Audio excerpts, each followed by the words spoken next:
The Great American Brain Drain, Houston, we have a thinking problem.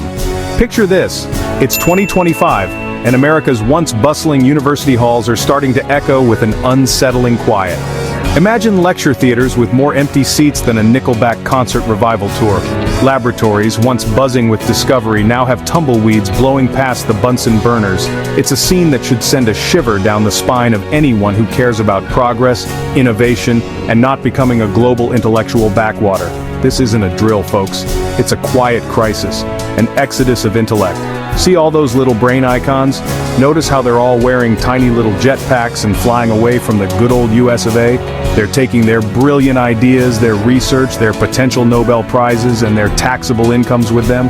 This is the academic equivalent of your star quarterback, your lead scientist, and your best chef all deciding to play for the rival team on the same day.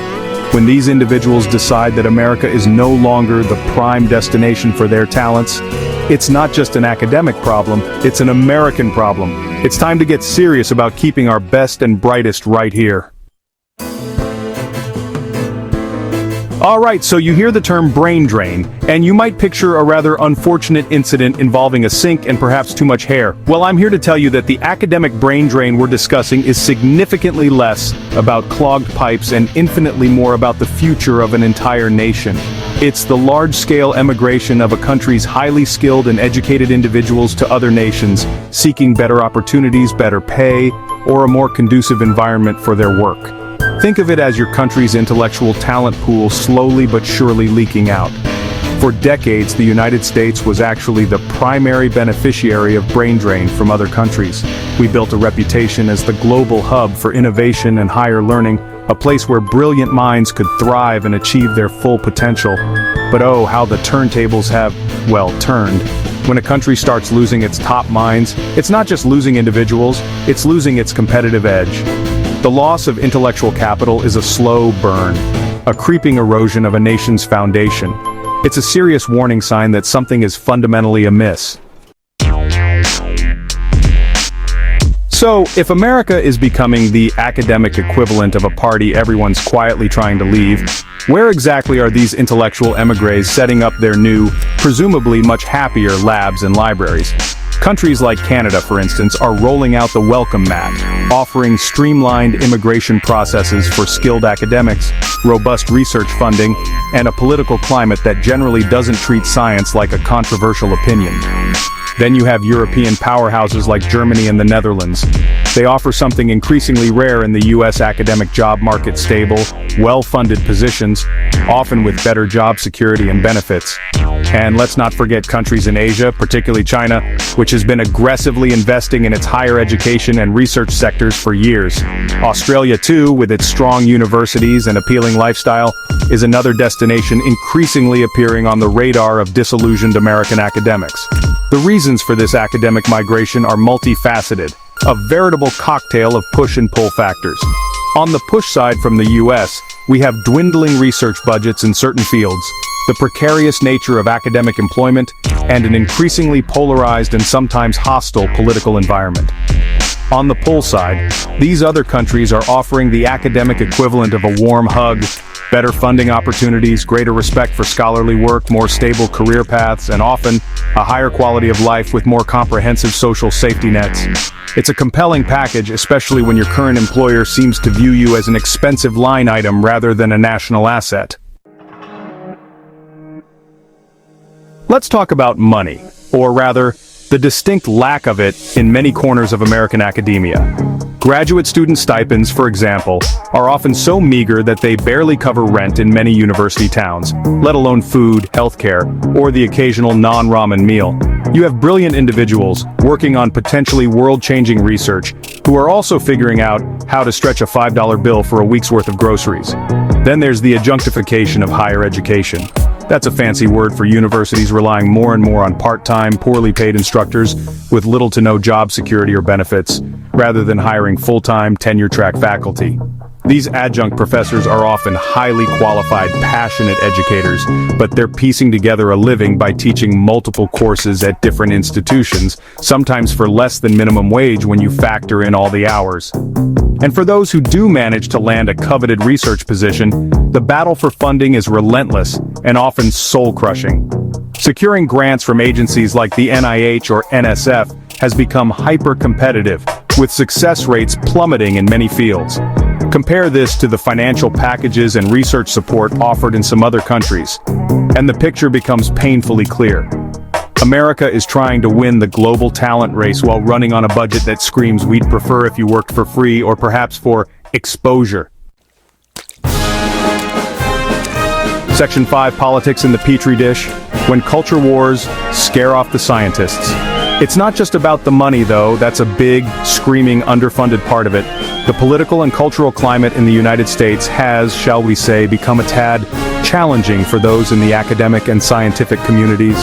When scientific findings on topics like climate change, public health, or even basic biology become fodder for political football, it creates an environment that is, to put it mildly, not very welcoming to people who've dedicated their lives to, well, facts and evidence. This politicization extends to research funding itself. Priorities can shift dramatically with changing administrations, leading to instability and uncertainty for long-term research projects. Furthermore, the rise of anti-intellectual sentiment and the sometimes outright hostility towards academics and scientists can be deeply demoralizing. For international scholars who have historically been a vital part of America's academic vibrancy, the challenges can be even more acute. Unpredictable visa policies, increased scrutiny, and a general sense of being unwelcome can make the U.S. a far less attractive destination than it once was. When scholars feel that their work, their integrity, or even their personal safety might be compromised due to the prevailing political winds, they will, quite understandably, look for calmer and more supportive shores. Section 6, I'm out of here. Real stories from America's departing scholars. Let's put some faces, albeit fictional but entirely plausible ones, to this academic exodus. Meet Dr. Anya Sharma, a brilliant biochemist who was doing groundbreaking cancer research at a prestigious U.S. university. After years of struggling with shrinking grant opportunities, outdated lab equipment, and the ever-present fear that her funding would be cut, she received an offer from a research institute in Germany. They offered her a state-of-the-art lab, a generous long-term grant, and a team of dedicated researchers. For Anya, the decision was heartbreaking. She loved her colleagues in the U.S., but ultimately it was a professional no-brainer. She packed her bags, her beakers, and her considerable brain power and headed to Berlin. Then there's Professor Ben Carter, a historian specializing in early American democracy. He found himself increasingly dismayed by the political interference in curriculum development at his state university and the growing pressure to avoid controversial topics, which, for a historian, often means avoiding history itself. When a Canadian university offered him a tenured position with strong protections for academic freedom and a supportive intellectual community, he felt a sense of relief. He moved to Toronto, taking his expertise on American democracy, ironically, to another country. Consider Dr. Li Wei, a leading expert in artificial intelligence who came to the U.S. for his PhD and stayed for a postdoc, hoping to eventually secure a faculty position. However, navigating the complexities and uncertainties of the U.S. visa system became an exhausting, multi-year ordeal. Faced with ongoing visa anxieties in the U.S. versus a red carpet welcome elsewhere, Li made the difficult choice to leave, taking his cutting-edge AI knowledge with him. Section 7, the brainless states of America. What happens when the smart people leave? So, what's the big deal if a few pointy heads decide to chase better Wi-Fi and more appreciative colleagues elsewhere? Well, it's a massive deal, actually. The departure of top academic talent isn't just a loss for university faculty lounges, it's a direct hit to American innovation and competitiveness. Think about it. Many of the technological breakthroughs and scientific discoveries that have fueled the U.S. economy and improved our lives originated in university labs and research institutions. When the people capable of making those breakthroughs start leaving, the pipeline of innovation begins to dry up. Fewer brilliant ideas are incubated here, which means fewer new products, fewer new industries, and ultimately, fewer jobs. The economic consequences are stark. Academic research often spins off into startups and new businesses, creating economic growth and high-value employment. Beyond the direct economic impact, there's the effect on the quality of higher education itself. When experienced professors and researchers leave, who is left to mentor the next generation of students and scholars? Ultimately, this erosion of intellectual capital has profound implications for America's ability to tackle major national and global challenges. Section 8. Operation Keep Our Nerds. How America can stop hemorrhaging talent. All right, enough doom and gloom. We've established there's a problem, a big, brainy, departing problem. So, what can we actually do about it? How does America get its intellectual mojo back and convince its top minds that this is still the place to be? Well, step one, and this is a shocker, I know, we need to properly fund research and higher education. Secondly, we need to address the abysmal working conditions and job insecurity that plague so much of American academia. Third on the agenda, let's fix our broken immigration system, especially for highly skilled academics and researchers. Finally, and this might be the hardest part, we need a cultural shift. We need to foster a society that genuinely values science, education, and intellectual pursuits. When academics feel respected, supported, and secure, they are far more likely to dedicate their careers to an American institution, enriching our nation in the process.